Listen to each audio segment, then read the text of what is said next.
આજે 12 જૂનને વિશ્વ બાળ મજૂરી વિરોધી દિવસ તરીકે ઉજવવામાં આવે છે। રાજ્યમાં બાળ મજૂરી અટકાવવા માટે સરકાર દ્વારા અનેક કાયદા અમલમાં મૂકવામાં આવ્યા છે। બાળ મજૂરી પ્રતિબંધ અને નિયમ ધારા 1996 હેઠળ 14 વર્ષથી નીચેના ઉંમરના બાળકો પાસે કામ કરાવવામાં આવે તેને બાળ મજૂરી કહેવાય છે। બાળ મજૂરીને ગુનો બને છે અને બાળકને કામે રાખનાર જે વ્યક્તિની સામે પણ ગુનો દાખલ કરવામાં આવે છે।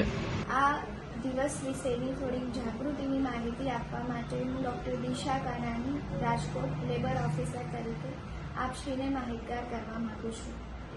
બાળકોનું શિક્ષણ 18 વર્ષથી નાના જે પણ બાળકો એડોલેસન્ટ છે એમનું શિક્ષણનો હક આપણા બંધારણમાં આવેલો છે।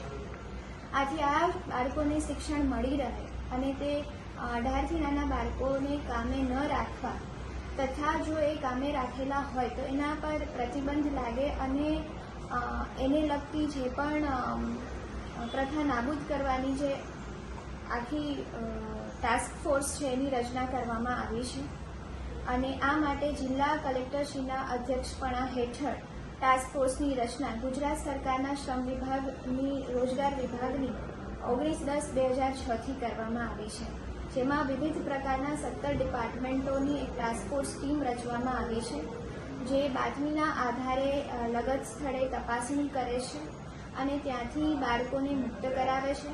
બાળકોને શૈક્ષણિક પ્રવાહમાં વાળવાની જવાબદારી આ ટાસ્ક ફોર્સ રચનાની હોય છે। જૂનના રોજ બાળ મજૂરી પ્રથા નાબૂદી દિવસ છે, તો ત્યારે સદર કાયદા હેઠળ જે પ્રતિબંધિત વ્યવસાય છે જેમાં 13 વ્યવસાયો અને 57 જેટલી પ્રક્રિયાઓમાં બાળ શ્રમિકોની નાબૂદી છે અને તાજેતરમાં ભારત સરકારે અમલમાં રહેલ સદર કાયદામાં વધુ 2 વ્યવસાયો કે જેમાં ઘરેલું વ્યવસાયમાં આવતા બાળ મજૂરો તથા રસ્તા પરના ધાબા, રેસ્ટોરન્ટ, મોટેલ્સ, ચાની દુકાન, રિસોર્ટ, સ્પા તેમજ અન્ય મનોરંજનના વ્યવસાયમાં આવતા બાળ મજૂરો 14થી નાના બાળકોને કામે રાખવા ઉપર પ્રતિબંધ મૂકેલ છે।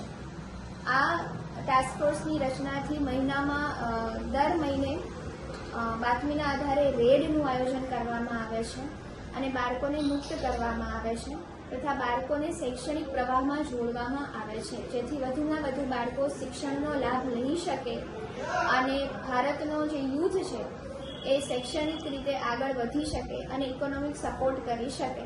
બંધારણમાં આપેલી બાળકોને આપેલી જે શિક્ષણની જોગવાઈ છે એનો લાભ લઈ શકે। આ માટે જે સંસ્થામાંથી બાળકોને મુક્ત કરાવાય છે એ સંસ્થા સામે કાયદેસરની કાર્યવાહી કરવામાં આવે છે, FIR કરવામાં આવે છે અને કોર્ટ કેસ પણ કરવામાં આવે છે અને એમાં દંડની અને સજાની બંને જોગવાઈ છે। આ રીતે આખો ટાસ્ક ફોર્સ ટીમ છે અને એનો કાર્યક્રમ છે। અમારી એક અપીલ સૌ નાગરિકોનો છે કે આપને પણ કોઈ જો બાળ મજૂર અથવા એડોલેસન્ટ પ્રતિબંધિત પ્રક્રિયામાં માલુમ પડે છે તો શ્રમ રોજગાર વિભાગનો સંપર્ક કરે, અત્રેને માહિતી આપે, જેથી વધુમાં વધુ બાળકોને અમે શૈક્ષણિક પ્રવાહમાં જોડી શકીએ। નમસ્કાર।